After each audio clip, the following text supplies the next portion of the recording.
Uplift, Conversations with Visionaries, is an inspiring interview series showcasing the journeys of successful entrepreneurs who not only excel in their fields, but also use their success as a force for positive change. Welcome back to Uplift, Conversations with Visionaries. I have a visionary with us today. He is outside the box, brilliant, and I'm so excited to share him with all of you. Welcome to the show, Doug. Alicia, thank you so much for having me. I really like your show and I'm really glad to be part of it. Thank you.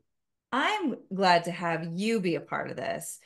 I wish that we actually had a little bit of time to get into the amazing work that you are doing. I have a feeling it's going to ooze through a little bit in your answers to my questions to you today.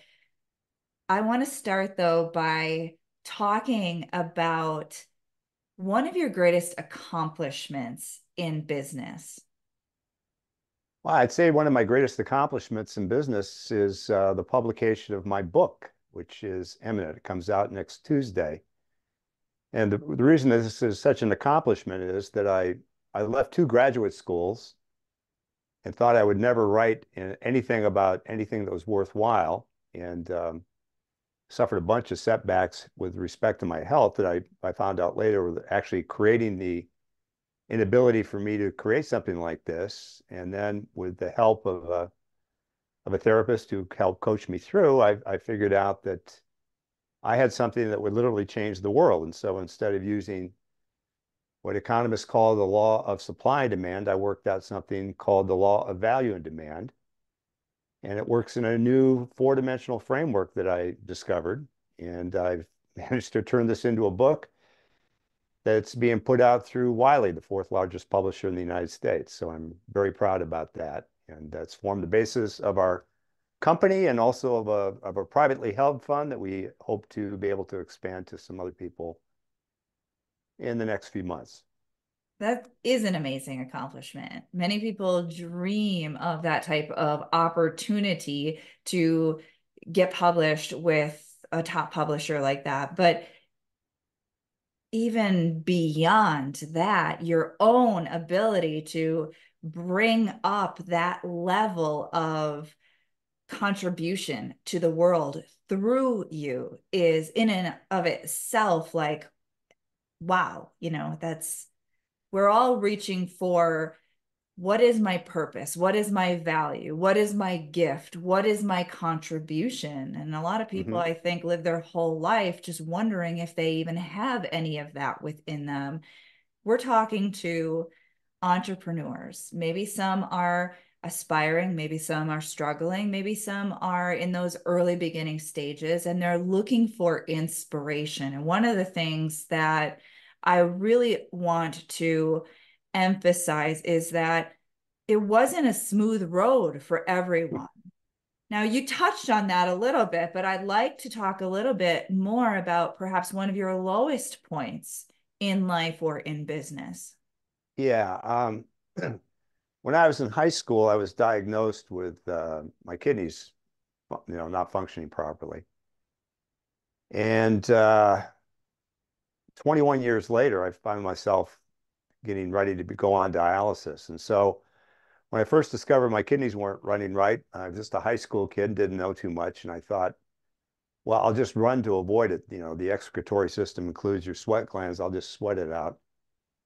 And I ran for 21 years until one day I went out to go run, and my body was starting to feel full of poison, and I was also becoming anemic. So I ran about 50 yards and I bent over and I puked. And I said, that's not going to stop me. I got up and ran about another 25 yards, bent over and puked. I said, that's not going to stop me. And I ran another 12 yards and bent over and puked. And at that point, 20 some years of running every day, up to 50 miles a week, just ended. And that's what had kept me alive. And that was a pretty low point. And from that, of course, I eventually made it through dialysis, had a kidney transplant that didn't work. And then 22 years to the day, my best friend Tim gave me his kidney, and that cleared up my head and let me figure out everything that I figured out since then. So November 1993, that was a pretty low point for me. Not only did you live to tell the story, but you have taken all of that energy within yourself and converted it into something that is helping so many people. And I think it's really important for us to remember that even when shit hits the fan in our lives, it doesn't mean it's the end. It does not mean that it's over. And it sure as hell does not mean that there isn't a really big plan for you. So thank you so much for sharing that. I know that there's Okay. still a lot of emotion in that for you. And I'm going to piggyback on that emotion. And Okay. I want to ask you, now that you are healthier, probably still on your journey, but you are healthier and you Uh-huh. are putting your work out there into the world, and you are making a huge difference through the work that you are inspired to do. How else are you giving back and helping to uplift others?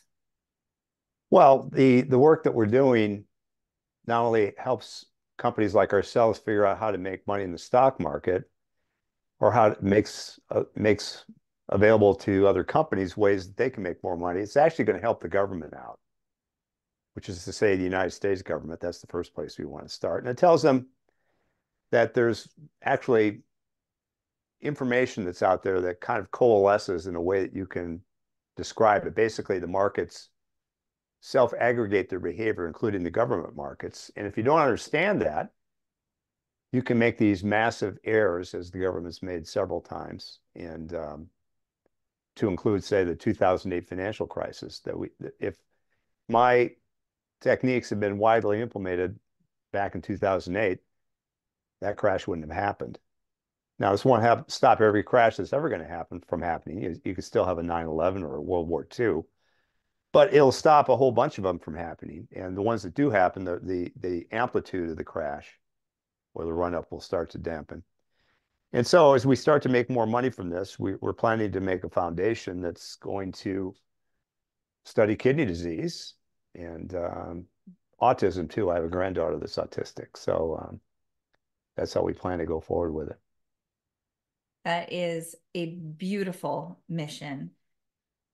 I am very grateful that you took the time to be with us and to share from your heart. And I know that some of the work that you're doing is maybe a little bit above the comprehension for some of us more simpletons, but really truly what you're doing is incredible, and it is making such a profound and positive impact. And I am grateful for the ability to showcase that on this little series that I am doing as sort of a labor of love to help inspire Okay. those visionaries out there who feel it in them. They feel it, Right. right? And now it's just a matter of letting that come out and letting that shine and make a positive contribution in this world. Well, that's what I'm trying to do, Alicia. Thank you. I appreciate that. Thank you, everyone, for listening to this episode of Uplift. If you haven't already subscribed, make sure you do so. Going to keep bringing these amazing people to you each and every week. So we will see you in another episode.